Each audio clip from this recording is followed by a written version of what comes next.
آج ہم بیان کریں گے، پارہ ہے 15واں اور صورت ہے بنی اسرائیل اور آیت مبارکہ 71۔ اعوذ باللہ من الشیطان الرجیم، بسم اللہ الرحمن الرحیم۔ یوم ندعو کل اناس بامامہم فمن اوتی کتابہ بیمینہ فاولئک یقرؤون کتابہم ولا یظلمون فتیلا۔ صدق اللہ العظیم۔ شروع اللہ کے نام سے جو نہایت مہربان اور رحم کرنے والا ہے۔ یوم، اس دن، ندو، ہم بلائیں گے، کل اناسن، ہر جماعت کو، اناسن بے امامہم، اس کے امام کے ساتھ بلائیں گے۔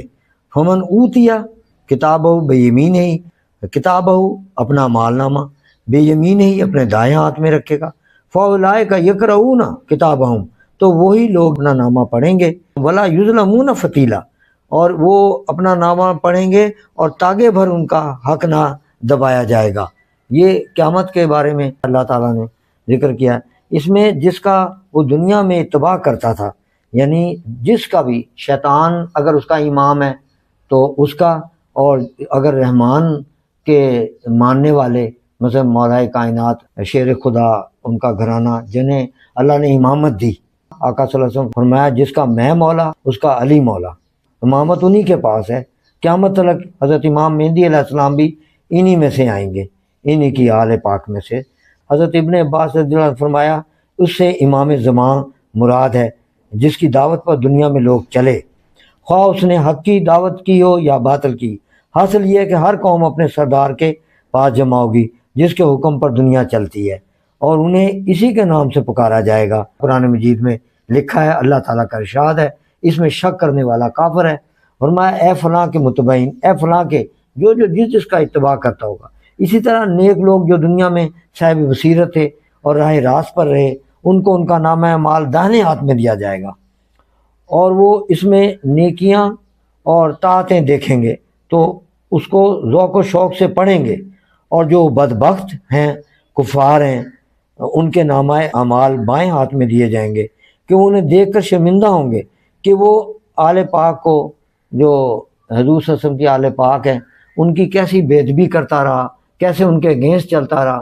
یہ ایک گھرانہ جسے اللہ تعالیٰ نے قرآن مجید میں ارشاد فرمایا کہ اے نبی کے گھرانے میں تمہیں پاک کرنا چاہتا ہوں، ان کے خلاف بولتا رہا، ان کے خلاف زندگی گزار کے برباد کر لی، اپنے اعمال بائیں ہاتھ میں دیکھے گا وہ انہیں دیکھ کر شرمندہ ہوں گے۔ یہ اور دہشت کی وجہ سے پوری طرح پڑھ بھی نہ پائیں گے، اپنے پر قادر بھی نہ ہوں گے وہ، یعنی ثواب عامہ اعمال ان سے ادنا بھی کمی نہ کی جائے گی، دھاگے برابر بھی ان پہ اس وقت۔ دنیا میں تو دھوکہ دے سکتے ہیں نا، 4 پیسے لگا کے اپنی تحریر بدلوا دیتے ہیں، اپنا عہدہ بدلوا لیتے ہیں، مگر وہاں فتیلہ میں نے دھاگے برابر، کتنا باریک ہوتا ہے دھاگا۔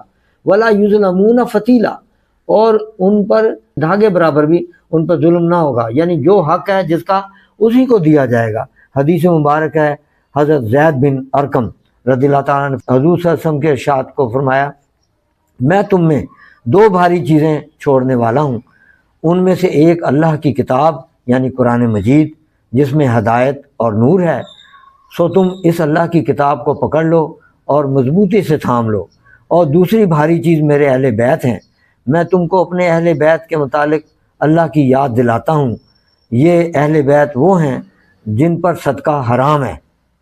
اب دیکھ لیجئے کہ تمام کا تمام انہی کے حق میں جاتا ہے جس نے ان کے خلاف زندگی گزاری یا اللہ اور رسول کے بارے میں اس طرح کی سوچیں رکھی کہ ان کا ان سے کوئی تعلق نہیں، کبھی بھی نہیں ہو سکتا، جن کی وجہ سے دین زندہ ہوا، تو ان کا مقابلہ ان لعنتیوں سے کیسے ہو سکتا ہے جنہوں نے ساری عمر شراب پی، جوئے کھیلے، زنا کیا، امینڈمنٹ کی دین میں، زکوٰۃ میں امینڈمنٹ، نماز میں امینڈمنٹ، حج میں امینڈمنٹ، دینی جو آقا صلی اللہ علیہ وسلم فرما گئے تھے اس میں امینڈمنٹیں پیش کرنے کے لیے ہر وقت سرگرم رہے، اور آخر پہ انہوں نے مولا حسین امام علی مقام کو شہید کر دیا 72 نفوس کے ساتھ۔